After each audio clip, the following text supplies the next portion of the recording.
Mambo vipi mfuatiliaji na mtazamaji wa Motivation UK? Ukiona sura hii ujue hakuna la ziada zaidi, ni kuwa imekuja kukupa chakula cha akili. Na leo katika kukupa chakula cha akili, mada yetu kuu mezani ni kuhusu vijana na fursa ya ajira katika dunia ya kidigitali. Wakati vijana wengi wakilalamika kuhusiana na swala zima la ajira, tutaenda angazia leo kuhusu ni namna gani teknolojia inaweza kumfanya kijana akajiajiri yeye mwenyewe. Ni namna gani kijana atatumia mitandao ya kijamii kujiajiri. Katika kufanikisha mada yetu siku ya leo, tutakuwa naye mkurugenzi katika taasisi ya Wazo Chanya, Razak Muba, na mimi ni Zairish Ali, mtangazaji wako wa jana, juzi na leo. Karibu ungane nami.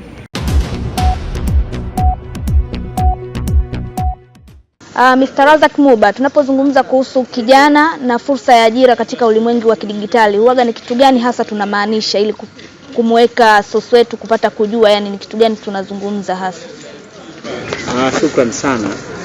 Nafikiri kwanza hiyo ni mada nzuri sana na imekuja wakati mwafaka.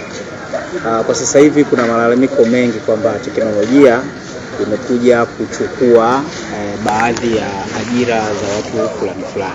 Yes. Lakini binafsi kama mkurugenzi wa Wazo Chanya, mimi naamini kwamba katika maisha ya mwanadamu hakuna katika kipindi ambacho tumepata bahati kubwa kama kipindi hiki, kwa sababu maendeleo ya sayansi na teknolojia, hasa maendeleo ya kidigitali, yametusaidia kutufungulia milango ya fursa nyingi sana.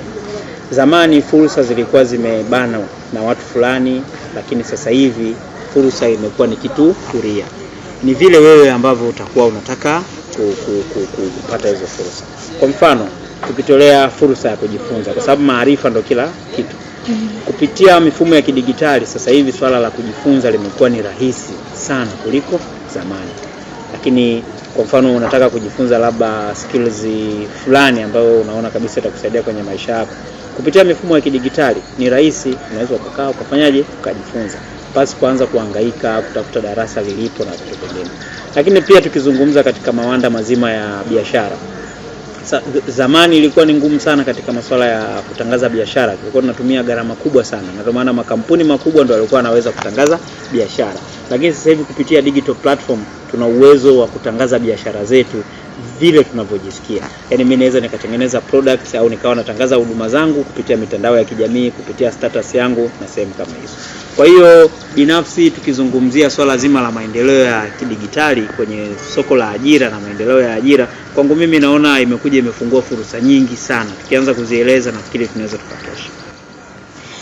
Umegusia kuwa issue ya digitali imekuja kuibua fursa nyingi kwa kijana. Je, ni kwa namna gani kijana anaweza kujiajiri kutokana na digitali ambayo ipo? Ni kwa namna gani kijana anaweza kujiajiri yeye mwenyewe? Umezungumzia issue za biashara, issue za status na mambo kama hayo. Ni kwa namna gani, ni vigezo gani kijana anaweza kuzingatia yeye mwenyewe kujiajiri kupitia digitali? Kwanza sasa hivi tushukuru tuna simu janja, smartphone. Tunasema smartphone tunasema ni ofisi mpya ya kila kijana. Yaani mtu sasa hivi ukimiliki smartphone na una access ya internet, basi hiyo ni ofisi mpya ya kijana. Kwa sababu kupitia simu yako unaweza ukakutana na wadau, unaweza ukatengeneza mtandao wa watu kupitia simu yako.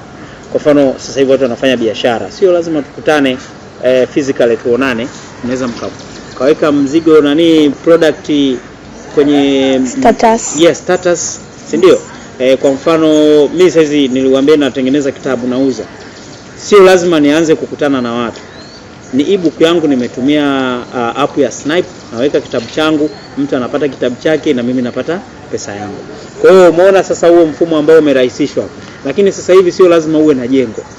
Unachotakiwa kuwa uwe na page ambayo ina followers wengi ambayo inaweza kutembea. Saizi maduka mengi wanasema we are open. Yeah. Lakini ukimtafuta sidhani kama utakuta kuna duka ambalo analo. Anachofanya ana vitu vyake nyumbani, anajaribu kudesign mazingira, anatangaza product zake, anatangaza huduma zake, ni rahisi kufikia wateja, anatuma, anafanya delivery na maisha yanaendelea. Kwa hiyo mifumo ya digitali imeondoa umbali, mifumo ya kidigitali imeondoa swala la kuchelewa. Sasa hivi mambo ya umbali na kuchelewa hakuna. Tukizungumzia artificial intelligence sasa hivi imeingia hapa, ambayo inatumika sana. Artificial intelligence imekuja imerahisisha kazi ambayo ilikuwa uifanye wiki unaweza ukaifanya dakika 10. Kazi ambayo ilikuwa inabidi mfanye watu 20 unaweza ukafanya peke yako. Kwa hiyo kwenye ile production line, yani wewe mchakato wako uzalishaji wa kitu chako ulikuwa unahitaji labda watu wengi na gharama kubwa, lakini sasa hivi imekurahisishia nini? Gharama. Unafanya kwa gharama ya chini kabisa, rasilimali watu wachache, lakini pesa nayo ni chache.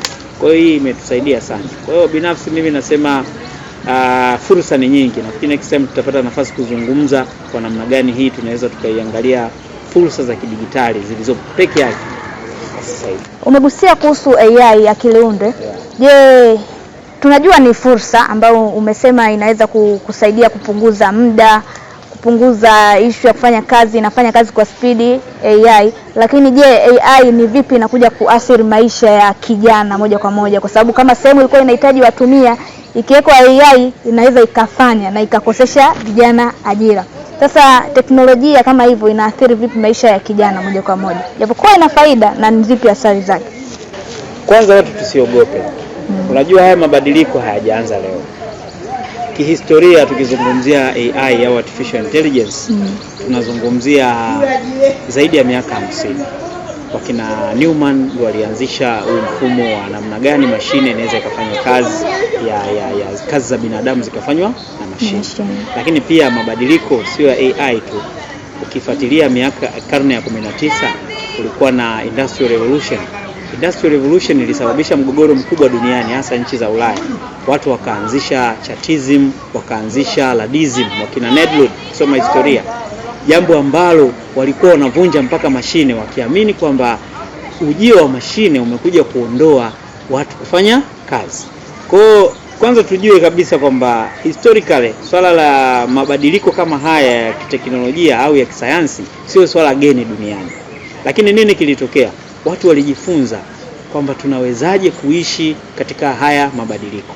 Kwa hiyo watu wakajifunza masuala ya uinjinia, wakawa maoperator wazuri, watu wakajifunza namna ya kutengeneza bidhaa mbalimbali, watu wakaanza kuintroduce masuala ya ujasiriamali. Ndio hapo watu wakaanza sasa kuacha kutegemea kazi, unaanza kujifunza nini? Ujasiriamali. Kwa hiyo tukija kwenye AI, haya kwanza ni mabadiliko ya kawaida, tuyapokee. Cha msingi tunachopaswa kukijua ni namna gani tunaweza kutumia AI katika kurahisisha mambo yetu. Mimi nitolea mfano watu ambao wanatumia AI. Juzi hapa nilikuwa nasoma taarifa inaonyesha kuna watoto wametenganishwa vichwa vyao kwa kutumia mfumo wa nini? Mfumo wa AI. Na tafiti zinaonyesha ifikapo 2030 kama mtu hana knowledge hata kidogo kuhusiana na masuala ya artificial intelligence au akili unde, basi soko litamwacha, dunia itamwacha na ulimwengu utamwacha. Kwa hiyo sisi tunachosisitiza watu wajifunze matumizi ya AI, waielewe, alafu pia waunganishe kwenye maisha halisi ili kuendelea. Lakini tukiweza kusema kwamba tunalalamika kwamba hizi habari sio, AI imekuja kuondoa kazi, hapana. Ukiwa kwenye upande wa positive mind, ukiwa na mawazo chanya, ukiangalia AI katika upande wa production, yani tukiangalia AI katika upande wa productive, imeleta vitu vingi sana.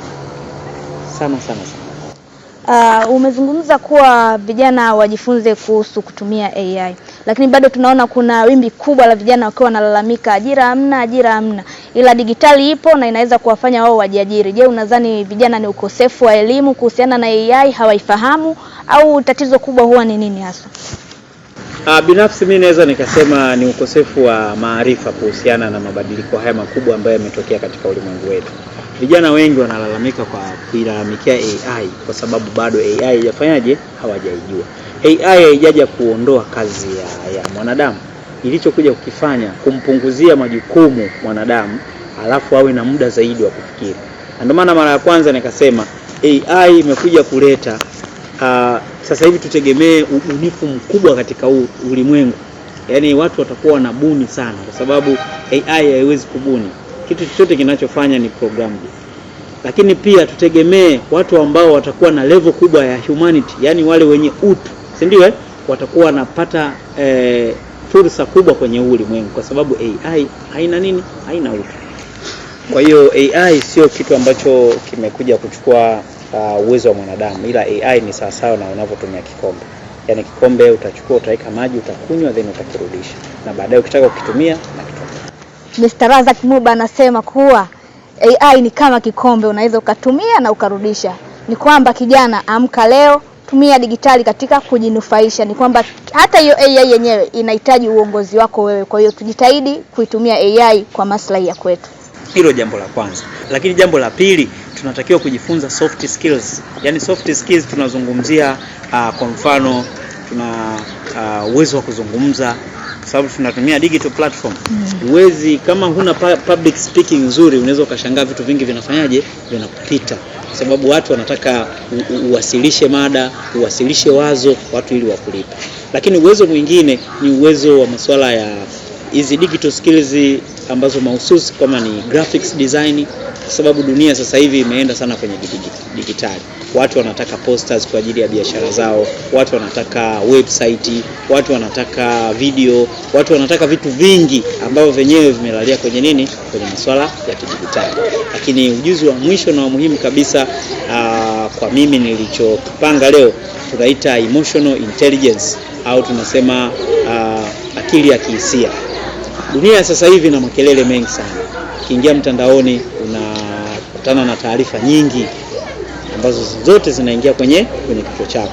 Lakini pia unakutana na washauri wengi, vyote vinaingia kwenye kichwa chako. Lakini pia kuna taarifa nyingi za kuogofya. Yaani unaambiwa kitu fulani, ajira hakuna, siji masuala ya hali ya hewa yamekaje. Kwa hiyo ujuzi wa akili ya kihisia tunategemea wewe mtu uwe na uwezo wa kwanza wa kudhibiti hisia zako, lakini pia wa kutambua hisia za watu wengine. Mimi naweza leo nikaja ofisini nikakutana na mtu kakasirika. Inabidi nijue kwamba huyu mtu amekasirika, alafu na mimi nijue namna ya kuishi naye kutokana na hali yake. Kwa sababu sasa hilo ndio tatizo kubwa sana, kwa sababu muda mwingi tuna interact na vitu ambavyo si binadamu. Muda mwingi tunakuwa kwenye kompyuta, muda mwingi tunakuwa kwenye simu. Kwa hiyo swala la hasira, swala la hisia kuwa juu ni jambo la kawaida. Kwa ujuzi wa mwisho ambao mimi naupendekeza ni emotional intelligence, ili mtu aweze kuwa sawa, hisia zake aweze kudhibiti, lakini pia azitambue hisia za watu wengine. Asante sana Razak Muba kwa kutupa chakula cha akili siku ya leo. Kabla sijaondoka nikukumbushe mfuatiliaji na kijana wa Motivation UK, teknolojia na digitali ni leo, sio jana. Jifunze, amka, upambane. Kwa heri na bye bye.